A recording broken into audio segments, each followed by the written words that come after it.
देशाच्या राजकारणात शरद पवार हे नाव घेतलं की एक आदरयुक्त भीती राजकारण्यांमध्ये पाहायला मिळते। पण हा आदर, ही भीती ही मुख्यतः त्यांच्या वयामुळे नाही तर त्यांच्या कार्यकर्तृत्वामुळे आहे। तेल लावलेला पहलवान म्हणूनही शरद पवारांकडे बघितलं जातं। विधिमंडळाच्या या आखाड्यामध्ये सध्या हा 84 वर्षाचा म्हातारा म्हणावं की नाही असा तरुण शड्डू टोकून उभा आहे। आपण थेट त्यांच्याशी चर्चा करणार आहोत। सर, खूप खूप स्वागत। सर, ज्या स्वरूपामध्ये तुम्ही विधानसभेच्या या पूर्ण निवडणुकीमध्ये आणि या आखाड्यामध्ये शड्डू ठोकून उभे आहात, तर तुमचा मूळ प्रतिस्पर्धी कोण असा प्रश्न उपस्थित होतो। तुमच्यासाठी म्हणून तुमचा मुख्य प्रतिस्पर्धी कोण आहे? आज आमचा जो काही संघर्ष चालू आहे, हा संघर्ष विशेषतः भारतीय जनता पार्टी, त्यांचं नेतृत्व, त्यांची धोरणं या संदर्भाचा आहे। मी शत्रू हा शब्द कधी वापरत नाही। मतभेद असतात, वैचारिक मतभिन्नता असते, पण याचा अर्थ ते शत्रुत्व नाही। आणि त्यामुळे विरोधक हा शब्द मला अधिक पसंत आहे। सर, या पूर्ण स्पर्धेमध्ये ज्या वेळेला विरोधक आरोप करतात त्यावेळेला अत्यंत टोकाचे आरोप या निवडणुकीमध्ये पाहायला मिळतात। तुम्ही 65 वर्ष महाराष्ट्राचं राजकारण, देशाचं राजकारण जवळून बघतायत, तर कमरेखालचे वार हे करू नये अशा स्वरूपाचा एक अधोरेखित नियम असतो। पण यावेळेला तुम्हाला असं वाटतं की या निवडणुकीमध्ये कमरेखालचे वार होत आहेत, व्यक्तिगत पातळीवर खूप प्रचार होतोय? असं याचं फारसं नवीन नाही, यापूर्वी सुद्धा होत होते आणि माझ्याबद्दल तर अनेकदा होऊन गेलेले आहेत। पण यावेळीचं एक वैशिष्ट्य हे आहे की साधारणतः हायएस्ट लेवलची टॉपची जी नेतृत्वाची फळी आहे, अगदी ते सहसा काहीतरी समझोता पाळतात।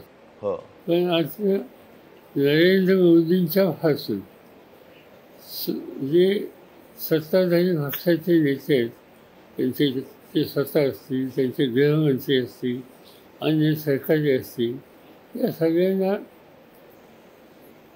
त्यांचा एकंदर विरोधकांचा हल्ला करण्याचा जो दृष्टिकोन आहे तो अतिशय व्यक्तिगत आणि काय म्हणता येणार नाही, पण शब्दांचाही वापर चुकीचा, भाषेचाही वापर चुकीचा।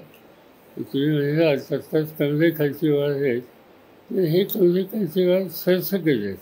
अगदी। पण या पूर्ण प्रचारामध्ये पुन्हा एकदा म्हणजे साधारण 20-30 वर्षापूर्वी मुंडेंनी तुमच्यावर दाऊदशी असलेले संबंध असा आरोप केला आणि आता प्रकाश आंबेडकर पुन्हा परवा तोच विषय घेऊन आले की पवारांचे दाऊदशी थेट संबंध होते।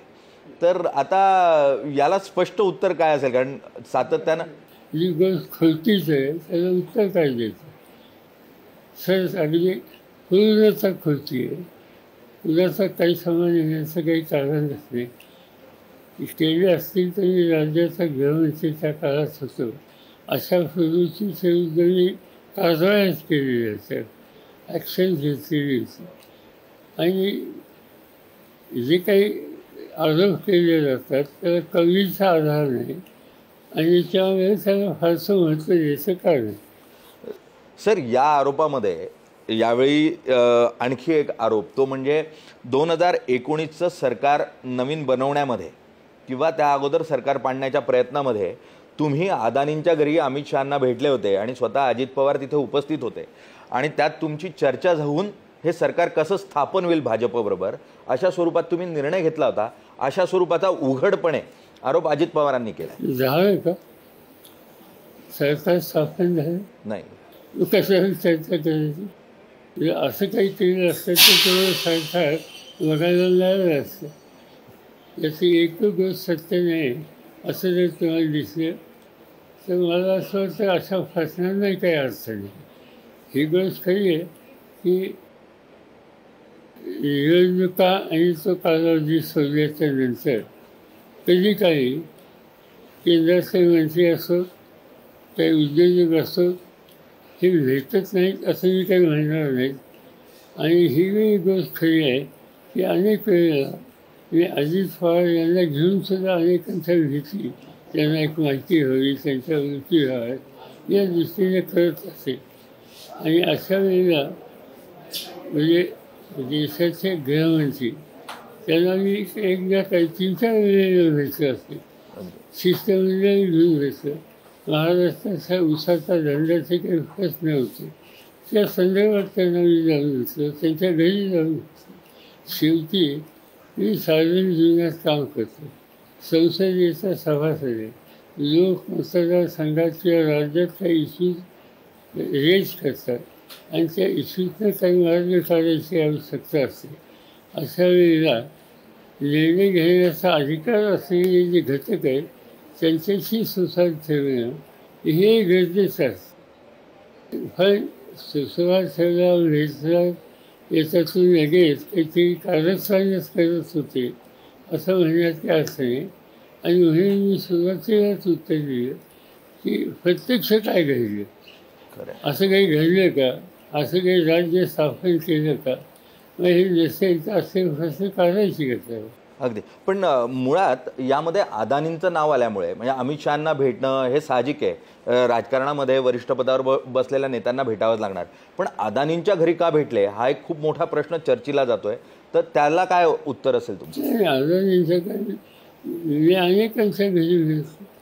रतन टाटा होते त्यांच्याकडे सुद्धा त्यांच्या घरी कधी कधी भेटत असतो. किंवा महाराष्ट्रातले जे मोठे उद्योजक आहेत किर्लोस्कर किंवा या लोकांच्या घरी मी अनेकदा जात असतो. आजही जास्त कधी संधी मिळाली तर. आणि अदानी यांची महाराष्ट्रामध्ये मोठी इन्व्हेस्टमेंट आहे आणि मोठी इन्व्हेस्टमेंट त्यांचे आणखीन काही त्यांच्या काही नवीन प्रकल्प काढण्याचा विचार आहे. आणि महाराष्ट्रातली त्यांची जी इन्व्हेस्टमेंट आहे ही मी ज्यावेळी राज्याचा मुख्यमंत्री होतो त्यावेळेला गोंदिया आणि भंडारा या परिसरामध्ये विद्युत निर्मितीचे मोठे प्रकल्प त्यांनी टाकले होते. त्याचं उद्घाटन मीच केलेलं होतं. त्या भागामध्ये कोळशाच्या काही खाणी डेव्हलप करण्याचा विषय होता. त्याच्यात त्यांनी लक्ष घातलं. केंद्र सरकारने ते काम त्यांना दिलं त्यावेळेला. त्यावेळेला काही भाजपचं सरकार नव्हतं आणि ते काम त्यांनी पूर्ण केलं. त्या संदर्भात काही कार्यक्रम होते. त्या कार्यक्रमाला मी गोंदियाला स्वतः गेलेलो होतो. त्यामुळे जे महाराष्ट्रासारख्या राज्यामध्ये औद्योगिक क्षेत्रामध्ये मोठं काम करू इच्छितात अशांच्या कामाला भीती देणं, त्यांच्याशी सुसंवाद ठेवणं या गोष्टी गरजेच्या असतात राज्य होईल.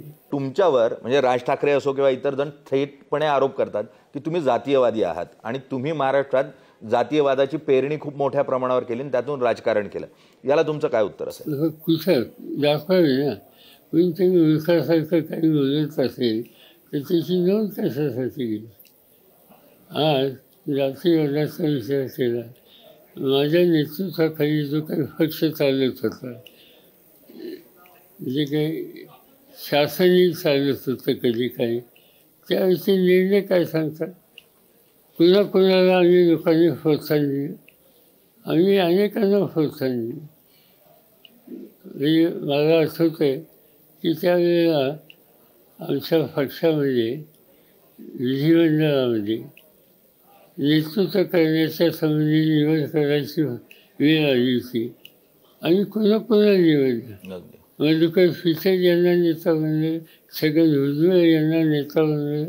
अशी यादी देऊ शकेल 25 लोकांची की जे विविध जातीचे जमातीचे म्हणजे आदिवासी असतील, दलित असतील, ओबीसी असतील, या सगळ्या आमच्या निर्णयात हे स्पष्ट करतात की नेहमी आम्हाला लोकांचा दृष्टिकोन हा व्यापक होता आणि तो व्यापकच आहे. जे काही गृहस्थ बोलत आहेत राज ठाकरे त्याला आधार काय मला माहिती नाही.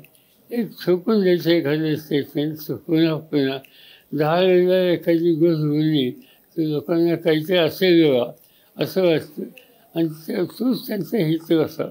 नाही ते या प्रश्नाला त्यांचं उत्तर स्पष्टीकरण असतं की एका कार्यक्रमामध्ये पवारांनी फुले टोपी वापरा, पुणेरी टोपी वापरू नका, पगडी वापरू नका अशा स्वरूपाचं विधान केलं आणि सखा आदेश दिला म्हणून ते जातीयवादी आहेत असं त्यांचं 100% तो कार्यक्रम काय होता, तो फुल्यांचाच कार्यक्रम होता.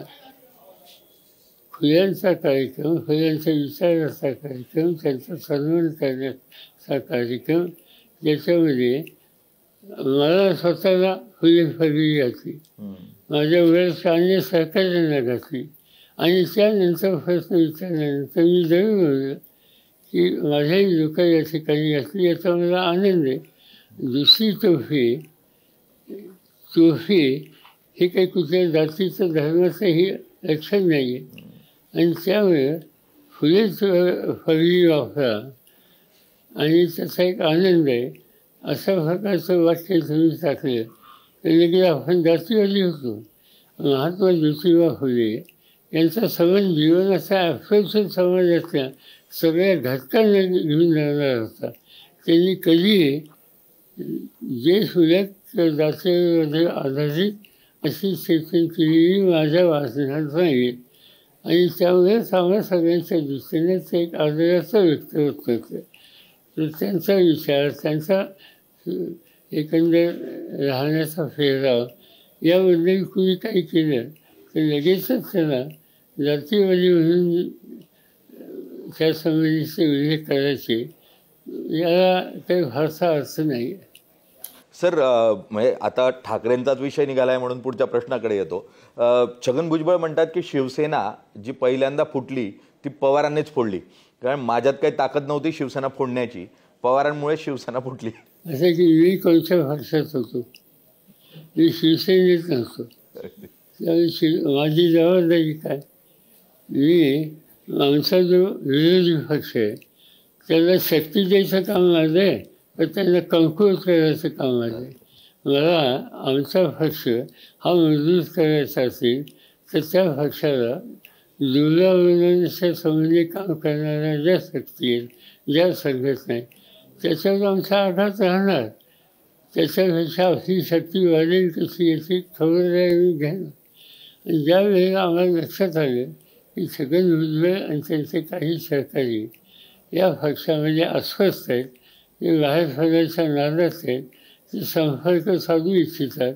जरूर मी संपर्क साधला आणि त्याच्यामध्ये काही चुकीचं नाही. सर, सध्याच्या पूर्ण राजकीय परिस्थितीमध्ये एकीकडे कुटुंबशाहीचे खूप आरोप होत असताना बारामतीतलं चित्र बघितल्यानंतर परत तुमच्यावर आरोप होतोय की तुम्ही राजकारणातले जे घराणेशाही आहे ते कायम ठेवताय, नवीन कार्यकर्त्याला संधी देत नाही. तर हा जो आरोप होता याकडे कसं बघता? मला काही समजत नाही त्याच्यामध्ये. घराणेशाही तुम्ही म्हणतात, माझे जे आम्हाला लोकांच्या समोर विरोधक आहेत ते विरोधक कोण आहे? ते आमच्याच कुटुंबातले असतील, ते आमचे सहकारी असतील, परिवारातले असतील किंवा विश्व कुटुंबातले.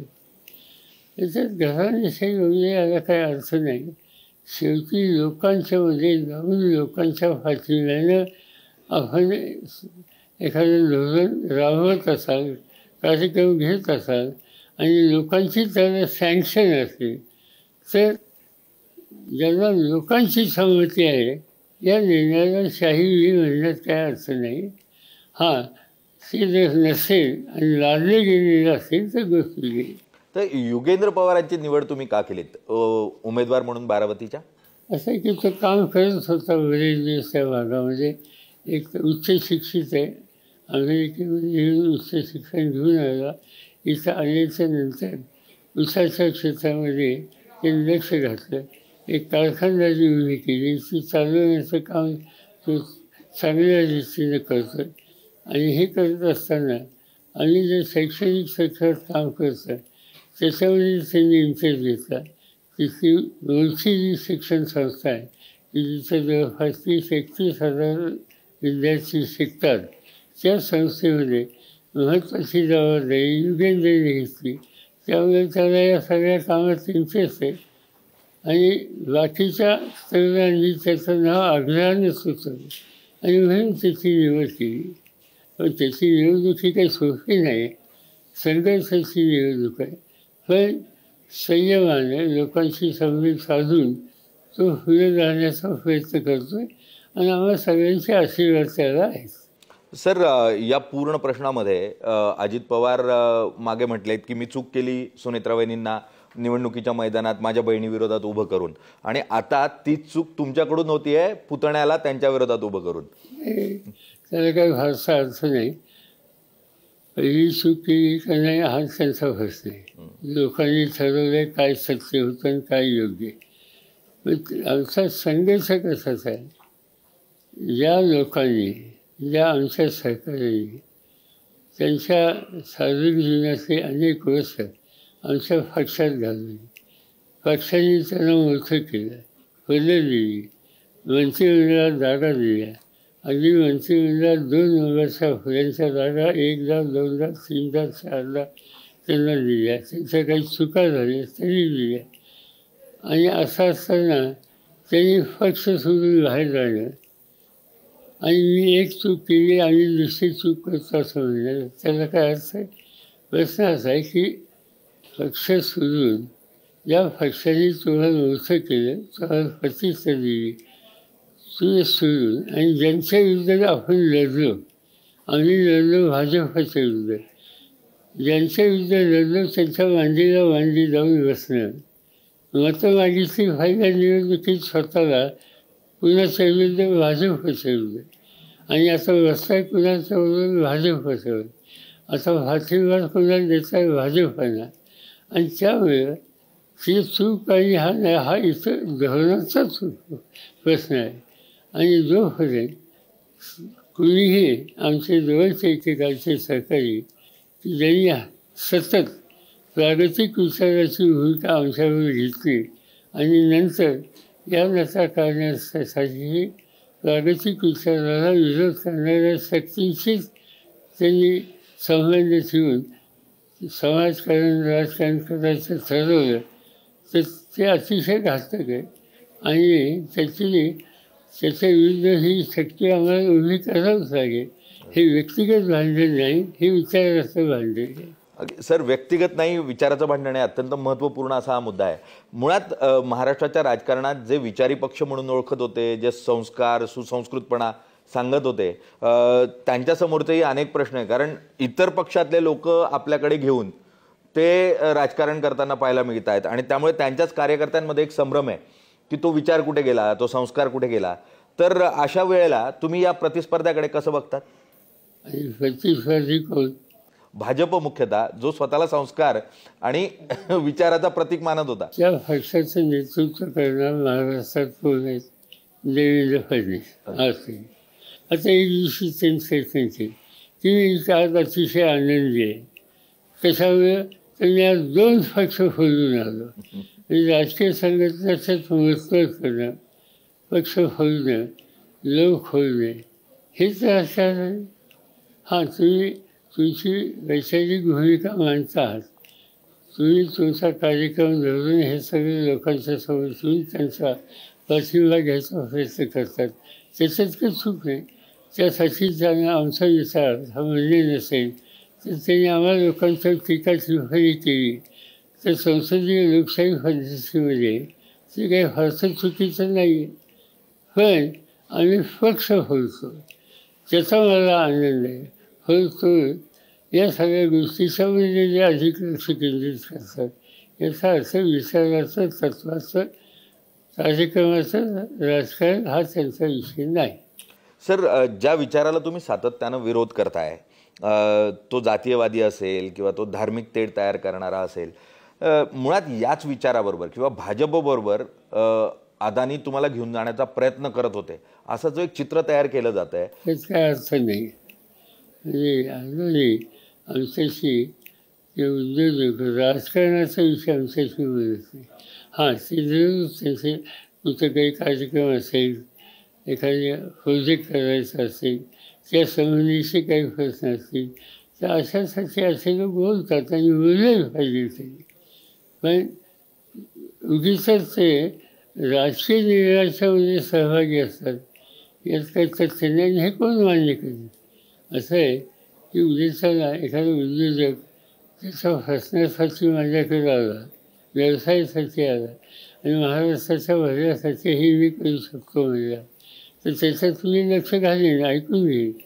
पण उद्देशाला मी कोणाला तिकीट द्यावं निवडणुकीमध्ये किंवा पक्षाचा कार्यक्रम काय असावा हे सांगायला जर तो आला तर आम्ही सांगू तुझी जागा इथं नाही, तुम्ही बाहेर जा.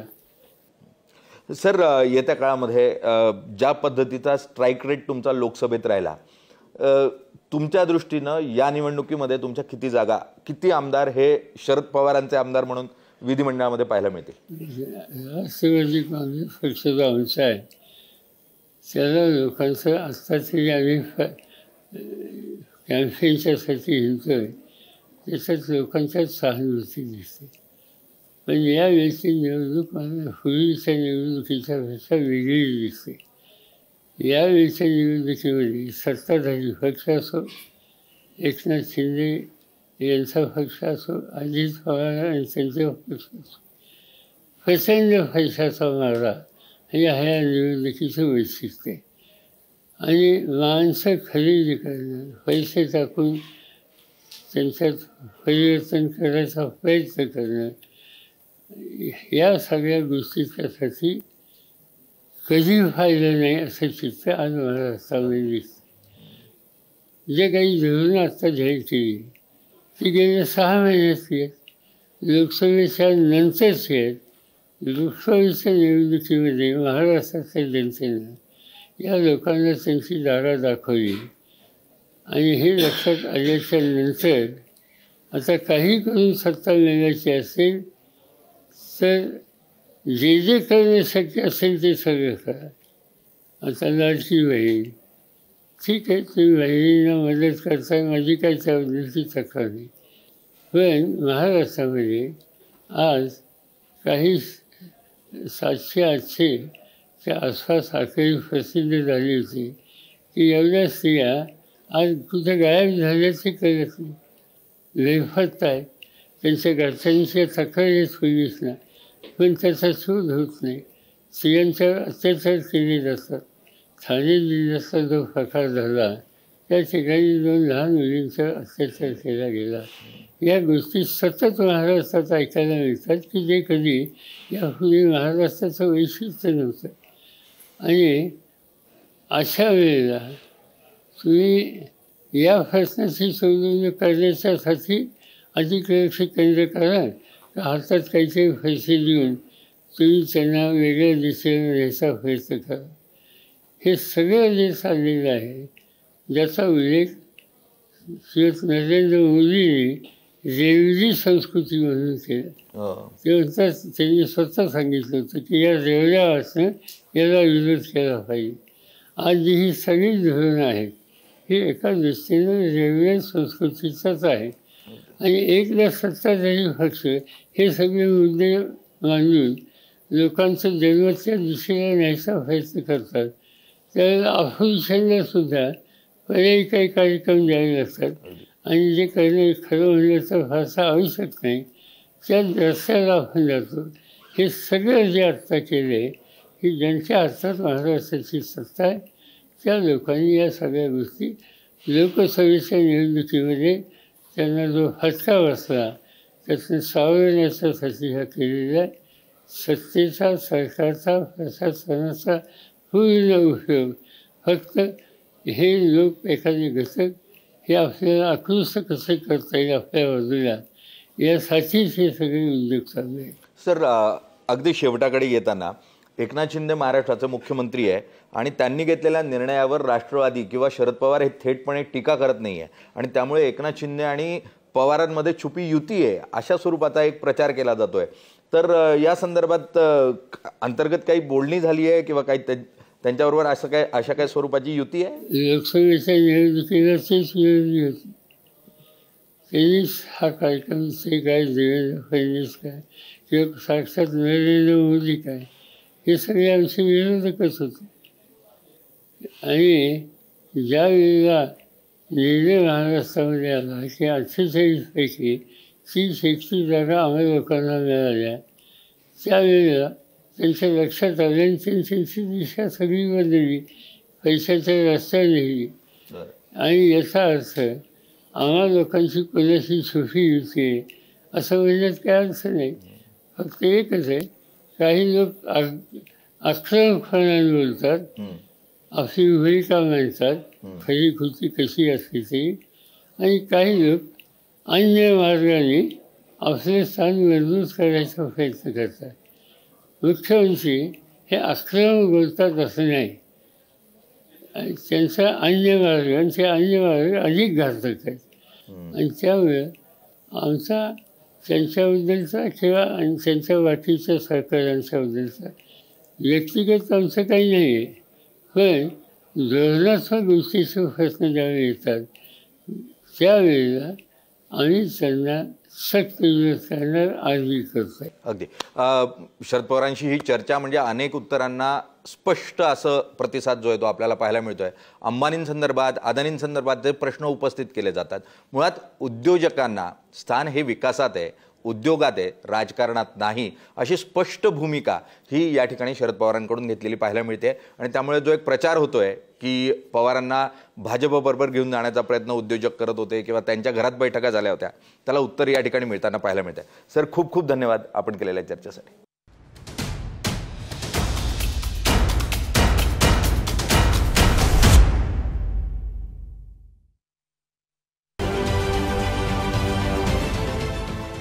देश विदेशातील प्रत्येक घडामोडींचे लाईव्ह अपडेट मिळवण्यासाठी आता साम टीव्हीच्या सर्व सोशल मीडिया प्लॅटफॉर्मला लाईक, फॉलो आणि सबस्क्राईब करा. तसंच सर्व नोटिफिकेशनसाठी बेल आयकॉन प्रेस करायला विसरू नका.